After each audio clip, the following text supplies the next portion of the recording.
Class six, তোমরা যারা class সিক্সে পড়ো তোমাদের জন্য আজকের এই স্পেশাল ভিডিও। সামনে তোমাদের ফার্স্ট ইউনিট পরীক্ষা 2 তারিখ থেকে চালু হচ্ছে। আজকের ভিডিওতে তোমাদের ফার্স্ট ইউনিট পরীক্ষার ইতিহাসের 1 মার্কের টপ 60টি শর্ট প্রশ্ন উত্তর নিয়ে এই ভিডিওতে আলোচনা করব। দেখো, একটা কথা মাথায় রাখো, এখানে আমি যে 60টি প্রশ্ন আলোচনা করব তোমাদের ইতিহাসের, এই 60টি প্রশ্ন কিন্তু ভাবনা চিন্তা করে সিলেক্ট করা হয়েছে।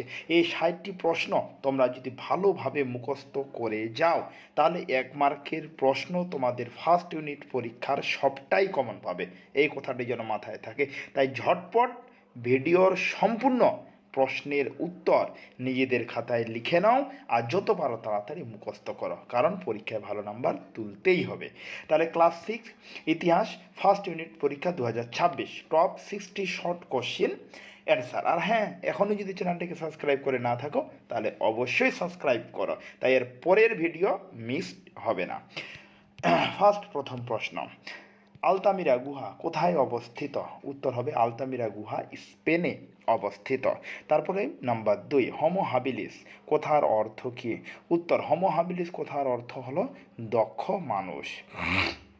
নাম্বার 3, আদিম মানুষের মধ্যে প্রথম হাত কুঠার বানাতে শিখেছিল কারা? আদিম মানুষের মধ্যে প্রথম হাত কুঠার বানাতে শিখেছিল কারা?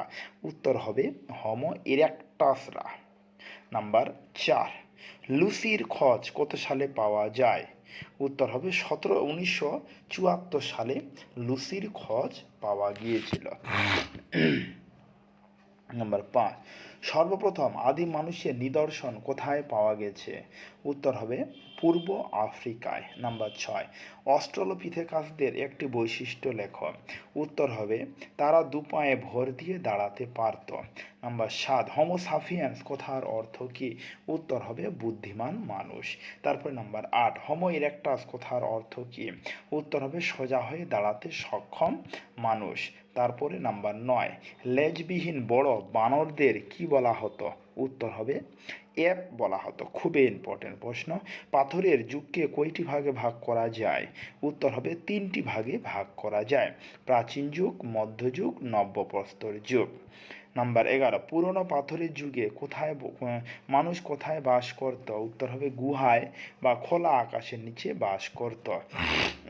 নাম্বার 12, আদিম মানুষের প্রথম গুরুত্বপূর্ণ আবিষ্কার কি ছিল? উত্তর হবে আগুন।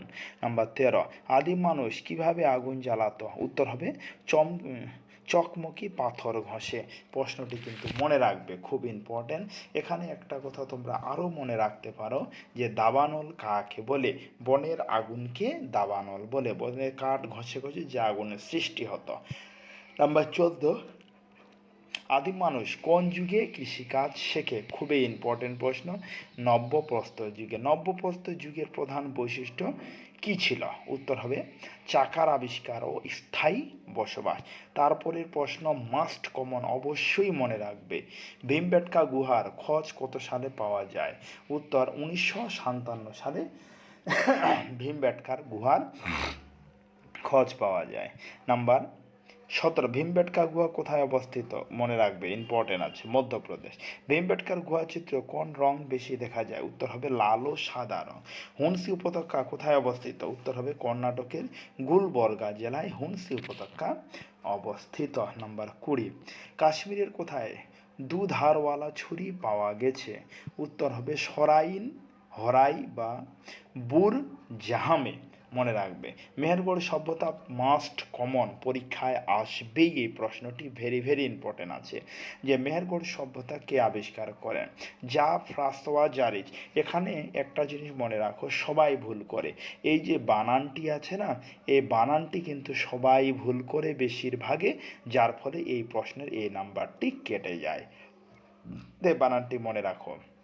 মেহেরগড় কোথায় গড়ে ওঠে? উত্তর হবে বলান নদীর তীরে। তারপরে মেহেরগড় প্রথম কোন চাষের প্রমাণ পাওয়া যায়? উত্তর হবে কার্পাস চাষ। 24, প্রাচীনতম শস্য ভাণ্ডার কোথায় পাওয়া গেছে? উত্তর হবে মেহেরগড়ে। নাম্বার, মেহেরগড় সভ্যতা কেমন ছিল? উত্তর হবে গ্রামীণ সভ্যতা ছিল। তারপরে নাম্বার 26, হরপ্পা সভ্যতা কোন যুগের সভ্যতা ছিল? উত্তর হবে তাম্র ও ব্রোঞ্জ যুগের সভ্যতা। হরপ্পা সভ্যতাকে কেন হরপ্পা বলা হতো? উত্তর হবে হরপ্পা ছিল প্রধান ও প্রাচীন কেন্দ্র। হরপ্পা সভ্যতার বাড়ি কি দিয়ে তৈরি হতো? উত্তর হবে পোড়া ইট দিয়ে তৈরি হতো। সিডাডেল কি? মাস্ট কমন, খুব ইম্পর্টেন্ট, মনে রাখবে। 29 নম্বর প্রশ্ন, সিডাডেল কি? খুবই ইম্পর্টেন্ট। উঁচু ও সুরক্ষিত এলাকাকে বলা হতো। হরপ্পার লিপি কোন দিকে লেখা হতো? উত্তর হবে ডান দিক থেকে বাম দিক থেকে লেখা হতো। হরপ্পার লিপিতে কত চিহ্ন ছিল? উত্তর হবে প্রায় 375 থেকে 400টি চিহ্ন ছিল। নাম্বার 32, হরপ্পা সভ্যতার একটি বন্ধ শহরের নাম লেখো। উত্তর হবে লোথাল। নাম্বার 33, লোথাল শব্দের অর্থ কি? উত্তর হবে মৃতের স্থান। লোথাল শব্দের অর্থ হলো মৃতের স্থান। তারপরে নাম্বার 34, মেসোপটেমিয়ার কতটি সভ্যতা সিল পাওয়া গেছে? উত্তর হবে 23টি। হরপ্পা সভ্যতার রাস্তাঘাট কেমন ছিল? সমকোণে ছেদ করা রাস্তাঘাট কিন্তু ছিল। তারপরে নাম্বার 36, হরপ্পা সভ্যতার ডাস্টবিনের ব্যবস্থা কি ছিল কি? উত্তর হবে হ্যাঁ, ডাস্টবিনের ব্যবস্থা ছিল। হরপ্পা সভ্যতার কোন গাছ পূজিত হতো? উত্তর হবে অশ্বত্থ গাছ। অশ্বত্থ গাছ হরপ্পা সভ্যতায় কিন্তু পূজা করা হতো, মনে যেন থাকে। হরপ্পাবাসীর কোন পশুর ব্যবহার জানতো না? উত্তর হবে ঘোড়া। হরপ্পা সভ্যতার মৃতদেহ কিভাবে সংরক্ষণ করা হতো? উত্তর হবে সমাধি দিয়ে সংরক্ষণ করা হতো। হরপ্পা সভ্যতা থেকে এখানে যতগুলি প্রশ্ন ধরেছি লিখেছি এখানে সাজেশনে, অবশ্যই যদি পড়ে যাও এর বাইরে থাকবে না। হরপ্পা সভ্যতা পরে পতনের দিকে যায়। কবে পতনের দিকে যায়? প্রায় 1750 খ্রিস্টাব্দের পর। হরপ্পা সভ্যতার পূর্ব সীমা কোথায় ছিল? উত্তর হবে আলমগীরপুরে ছিল। নাম্বার এবার 42, হরপ্পা সভ্যতার পশ্চিম সীমা কোথায় ছিল? উত্তর হবে বালুচিস্তান। কোন কেন্দ্রে সিডাডেল ছিল না? উত্তর হবে চানহুদারো। মহেঞ্জোদারো কে আবিষ্কার করেন? খুব ইম্পর্টেন্ট, অবশ্যই মনে রাখবে। মহেঞ্জোদারো সভ্যতা কে আবিষ্কার করেন? উত্তর হবে রাখাল দাস বন্দ্যোপাধ্যায়। তারপরে নাম্বার হলো 45, হরপ্পা কে আবিষ্কার করেন? দয়ারাম সাহনি। খুবই ইম্পর্টেন্ট। হরপ্পা সভ্যতা আর মহেঞ্জোদারো সভ্যতা দুটাই মনে রাখবে। মহেঞ্জোদারোতে কোন ধাতুর নারী মূর্তি পাওয়া গেছে? উত্তর হবে ব্রঞ্জ। ব্রঞ্জ কি দিয়ে তৈরি? উত্তর হবে তামা ও টিন দিয়ে ব্রঞ্জ তৈরি করা হতো কিন্তু। ওকে, তারপর হরপ্পা সিল কি দিয়ে তৈরি হতো? খুব ইম্পর্টেন্ট প্রশ্ন, স্টিয়া টাইট পাথর। তারপরে ধলাভিয়ায় কি পাওয়া গেছে? উত্তর হবে সাইনবোর্ডের মতো লিপি। ধলাভিয়ায় কি ধরনের স্থাপনা পাওয়া গেছে? উত্তর হবে জলাধার। আচ্ছা, খুব ইম্পর্টেন্ট, মনে রাখবে। বেদের অপর নাম কি? খুবই ইম্পর্টেন্ট প্রশ্ন, অবশ্যই মুখস্থ রাখবে। বেদের অপর নাম কি? উত্তর হবে শ্রুতি। সপ্ত সিন্ধু অঞ্চল বলতে কি বোঝো? উত্তর হবে সিন্ধু ও তার উপনদীগুলির অঞ্চলকে বোঝানো হয়। তারপরে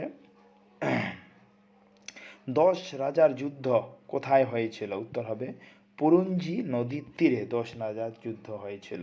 তারপর চতুরাশ্রমের প্রথম স্তর কি?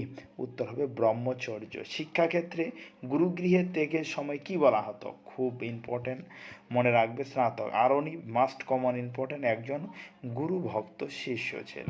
তামা পাথরের যুগ কি ছিল? তামা ও পাথরের যুগকে বলা। মেগালিথ কি? মেগালিথ কি মনে রাখবে, ইম্পর্টেন্ট আছে। পাথরের সমাধিকে বলা হতো মেগালিথ। ইমামগাঁও কেন বিখ্যাত? তাম্রপ্রস্তর যুগের বসতির জন্য ইমামগাঁও কিন্তু বিখ্যাত ছিল। দাবানল কি? বন জঙ্গলে আগুন লাগাকে দাবানল। এই প্রশ্নটি কিন্তু আমি তোমাদের প্রথমেই বললাম যে দাবানল কাকে বলে? বনে বা জঙ্গলে আগুন লাগাকে বলা হয় দাবানল। টেরোটেরো কথার অর্থ কি? ষাঁড় ষাঁড়।